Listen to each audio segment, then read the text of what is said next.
Ladies and gentlemen, today we have a 2022 Porsche Cayman GT4 718 versus a Lotus Evora GT. 2021, 2022, both 6-cylinder engines. We got a V6 supercharged, we got a flat 6 naturally aspirated, both MSRP a little over 100K. Big shout out to Fenton's son from the Zygreen YouTube channel for making this comparison possible. Also, Genshin Media is the owner of this beautiful Porsche Cayman GT4. And with that out of the way, let's see how she drives. We got a beautiful spec here, focusing on blue and silver. As you can see, we got silver right here and here. Oh. Very nicely spec'd. Love this brushed aluminum trims all around.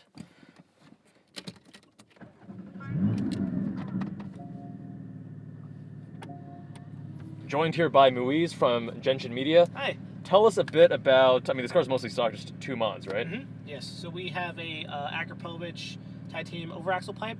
So this car comes with an OPF, and what that basically does is it removes the OPF, still passes smog, and we also have a sole valve controller, and I installed a valve controller because even if you have this exhaust button clicked, OEM, the valves are still closed between 1 and 4,000 RPM. So the valve controller basically ensures that the valves are open all the time, and it allows for a much more consistent sound. So the reason they do that is for emissions. So essentially you're overriding that to keep it open when you want it open and keep it closed when you want it closed. Yeah. Also, like European town regulations, there's like sound rules and whatnot, so that could be another reason why. Cool.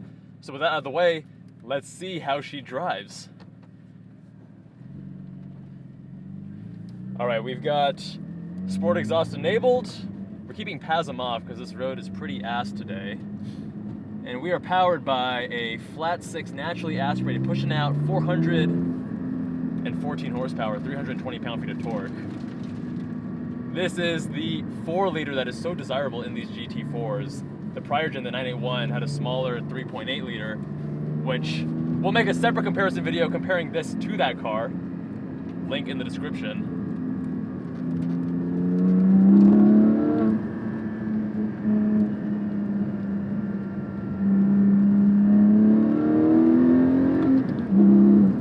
First impressions, the steering feel on this GT4 is definitely lighter than some other Porsche steering racks.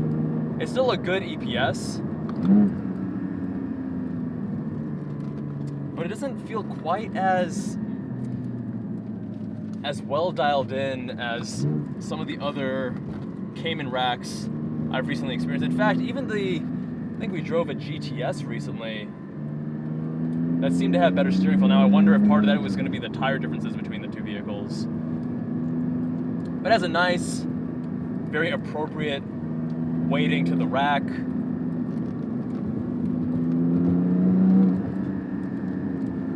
Oh man, the way this thing just stays so planted.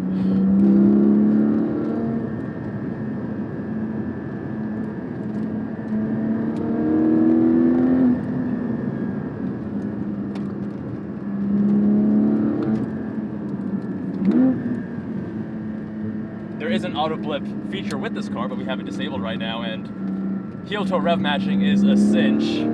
Not a problem in the slightest.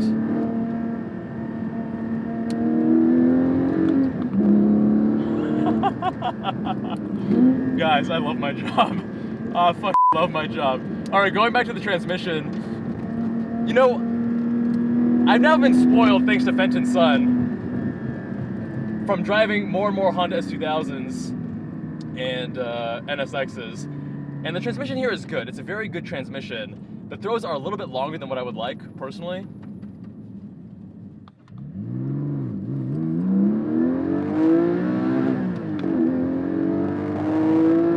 Oh, yes, boys. All right, so going back to the transmission, the throws are a little bit longer than I would want. I mean, it's pretty tight, and it's pretty positive on gear engagement, on gate entry, but it's not quite that slick, magical goodness of those Honda transmissions.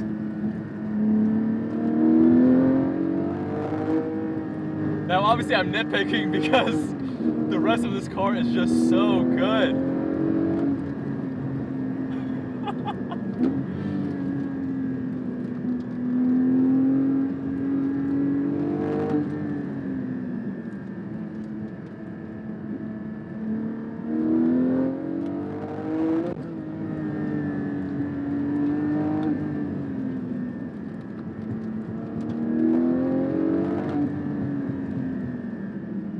mid-engine tight polar moment of inertia really lets you rotate the car, change directions rapidly. This car is just so stable and dialed in. It's not the kind of car that wants to be playful and kick the tail out unless you really get at it.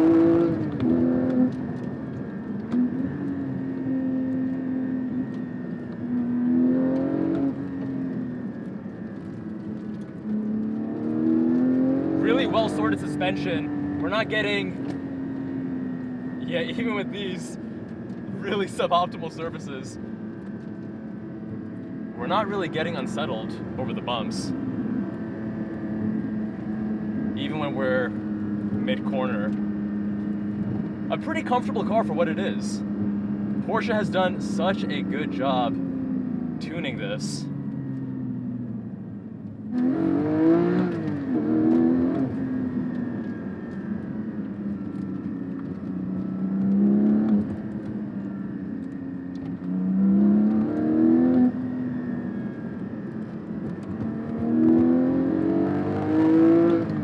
This exhaust plus the valve was definitely the right call to make. Such a visceral sound to it. These brakes are so solid too. Great initial bite.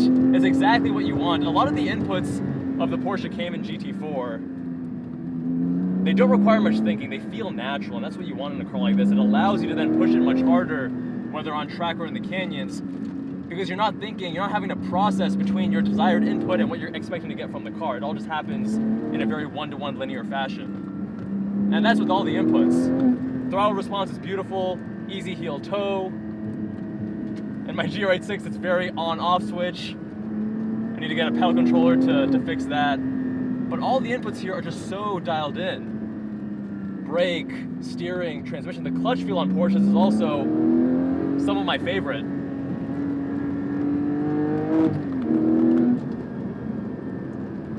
Suspension really doing a brilliant job soaking up these bumps. Such a beautiful chassis. They did such a good job with the 981. They didn't have to change too much with the 718. Now, while this car is amazing, as you guys know, I was searching for a mid-engine sports car to round out my 3-car garage. And it was between the Lotus Evora and the GT4. And as you guys may know, I chose the Lotus Evora. Now today we don't have a Lotus Evora, we have the Evora GT, the predecessor, which is going to be very similar to the Evora with the driving dynamics.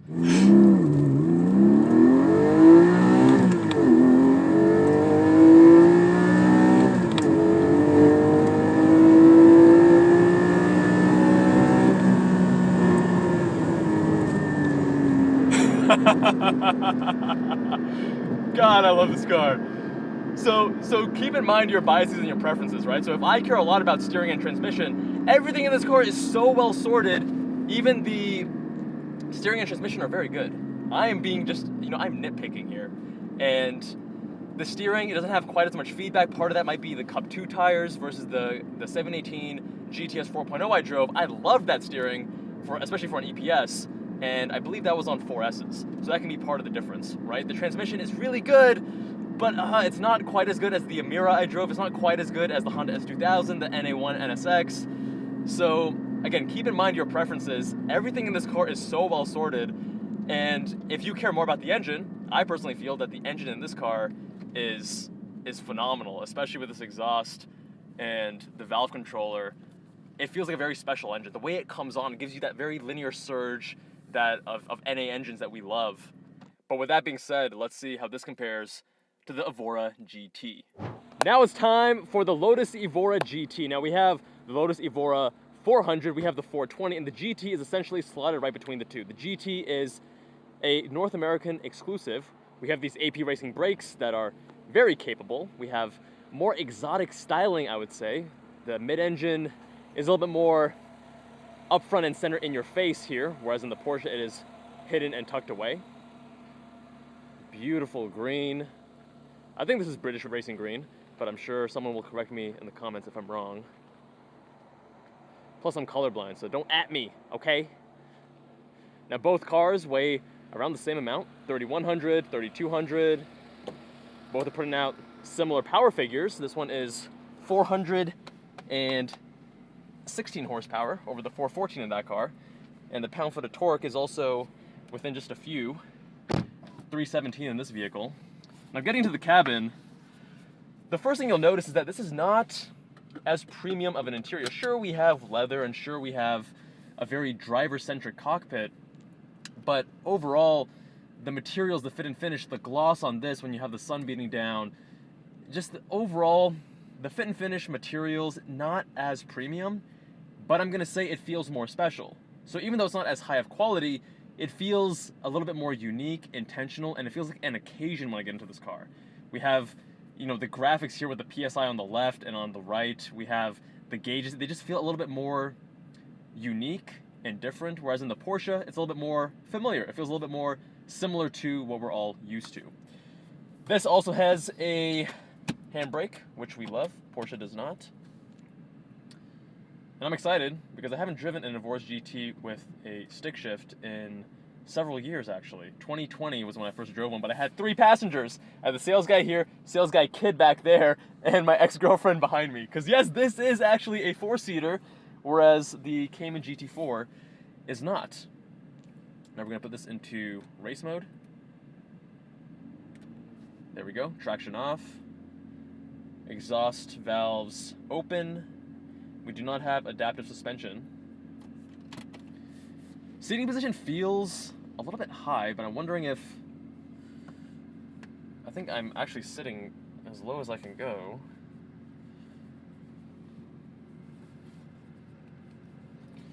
But it's more just a matter of the roof being so low that you feel like you're higher up than you really are. Because if you actually look outside, you are seated quite low.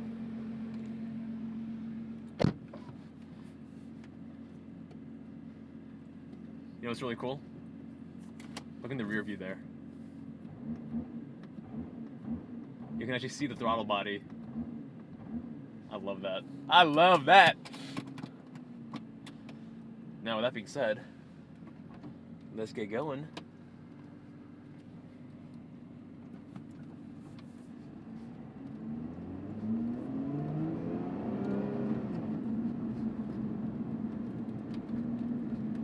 First impressions. First impressions, the steering. I very much enjoyed Lotus steering racks. Hydraulic. We have double wishbone front suspension as well. And Lotus steering is the best in the business. And as someone who gets a little bit more obsessive about steering than the average car enthusiast, it makes me very happy. Beautiful feedback, super direct. Loads up and lightens up just as you would expect. Far superior to Porsche GT4's EPS rack, I would say. Ooh.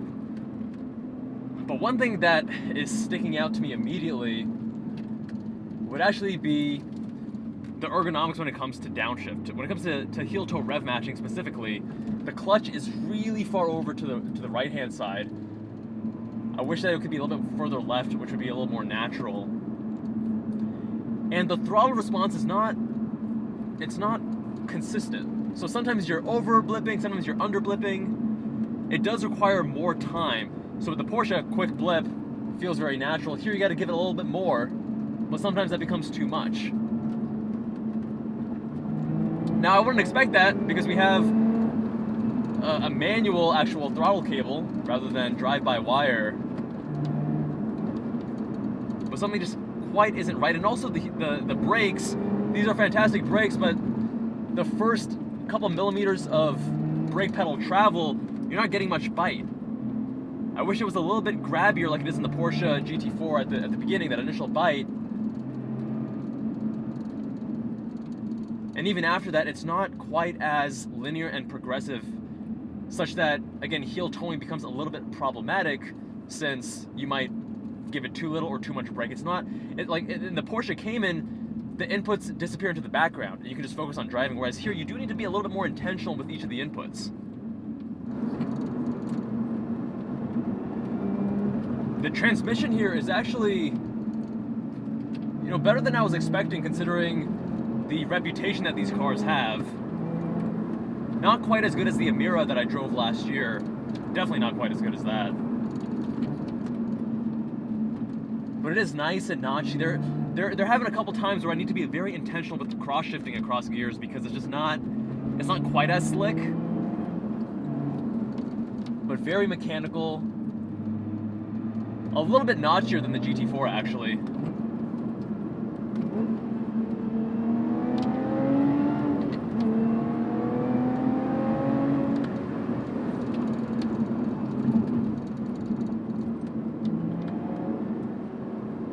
The engine as well, this is a 3.5 liter supercharged Toyota V6.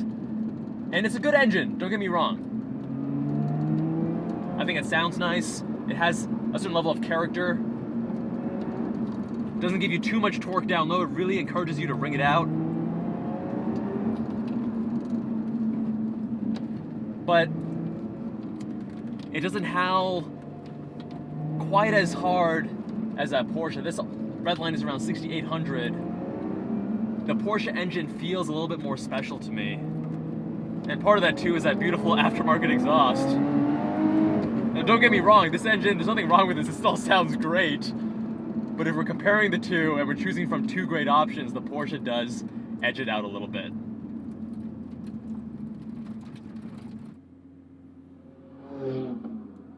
Woohoo! Dude, that thing sounds so good. So good.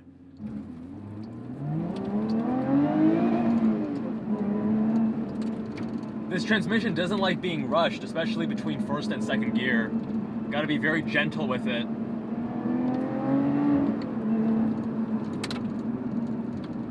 Now, with regards to the actual chassis tuning, keep in mind that the Lotus Evora has a greater disparity between front and rear with regards to weight distribution. The Porsche is actually closer to 50-50. Now you do actually want a slight rear bias. 50-50, people say, hey, the perfect 50-50 balance. 50-50 is actually not ideal, and we'll be making a video on why that's the case in the future, but you know, this car has double wishbone in all four corners, which is technically superior to the Cayman's McPherson strut because as you load it up, with suspension travel, it maintains a more favorable contact patch. You get that negative camber on loading. So there are times when I feel like the turn is a little bit sharper mid-corner when I'm loading up, or even at corner entry. But at corner exit, this car gets lighter. Now that isn't due to the suspension geometry, that's more due to the actual weight distribution because this has more weight over the rear. You give it some gas when you're mid-corner or approaching the exit, it does get lighter than in the Cayman. So not quite understeer, but it is getting lighter and approaching that point.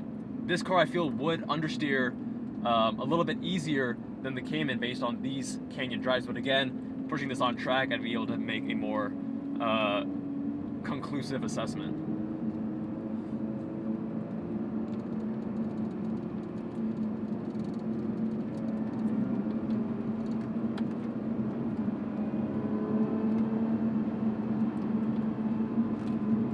The suspension, though, in both of these cars is really fantastic. You do hear a few more rattles, which is not about the suspension, it's more just the interior quality in this car. But this does feel a little bit more, how do I say? It feels a little more agile and light on its feet, whereas the Cayman feels a little bit more planted, if that makes sense. The way that this absorbs bumps, they're both very impressive. They both handle the bumps in a very, you know, well dialed in manner straight from factory because these both have stock suspension. Keep in mind that's adaptive, this is not. And in the stiffer setting with PASM enabled, that's going to be far stiffer, which might be more favorable on track. But the way that this handles canyons, with again this non-adaptive suspension, is really, really well sorted. It glides over the bumps. You're not getting as much body motion. This feels like such a special occasion kind of car. When you get in this car, now keep in mind the owner of the GT4 dailies that. When you get in this car, you don't feel like it's a daily kind of vehicle. You feel like this is a once a week special occasion, and it feels more separated and more removed from what a quote-unquote regular vehicle is. And I think that's a big part of the charm here. There are a lot of things that I like about that car more than this. This car, I think, is a little bit more driver-centric, a little bit more special occasion, a little bit more rewarding, a little more visceral and raw. But the interior in that car is far nicer. The pedal placement in that car is far nicer. There's something weird going on here with not only the clutch being too far towards the right, but even when I'm heel toeing, there was one time where my, granted I do have larger size 13 shoes, but my right foot almost got stuck underneath the gas. So there's just a few things here that are a little bit off, and that's because Lotus is this more handcrafted, at least the Evoras were more handcrafted. The Emiras are still somewhat handcrafted, but more factory and machine-based. And you're gonna have a few inconsistencies. Is part of that quality control or just the way that the cars come from factory at default? I don't know. But, the throttle response in this car, not quite as dialed in. The brakes also require a little bit of getting used to. When I drove that Emira, which is very similar to this car, it took me about 10 minutes behind the wheel until I could get smooth with my heel-toe downshifts. In the Cayman GT4, it's just natural immediately.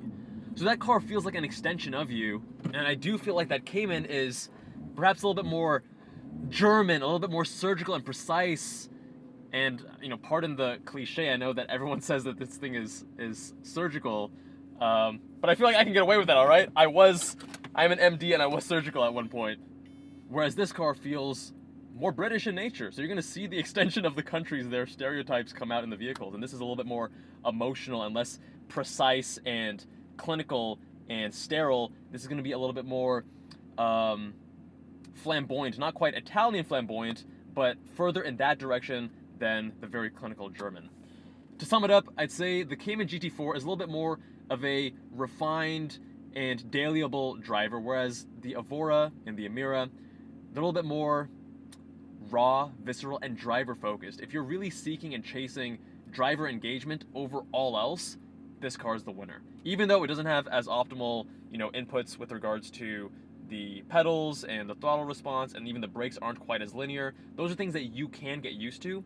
And the other things that this vehicle has to offer, the far superior steering, the amazing just like visceral nature, it's a little bit more raw. That's what a lot of us car enthusiasts are all about, and that's why we get behind the wheel. Anyway, let me know what you guys think. If you had a little bit over 100K to spend, would you go with the Cayman GT4 or an Evora GT? Much love, my friends. Subscribe if you haven't already. Much love, and I'll see you guys in that next one. Oh my god, I love my job.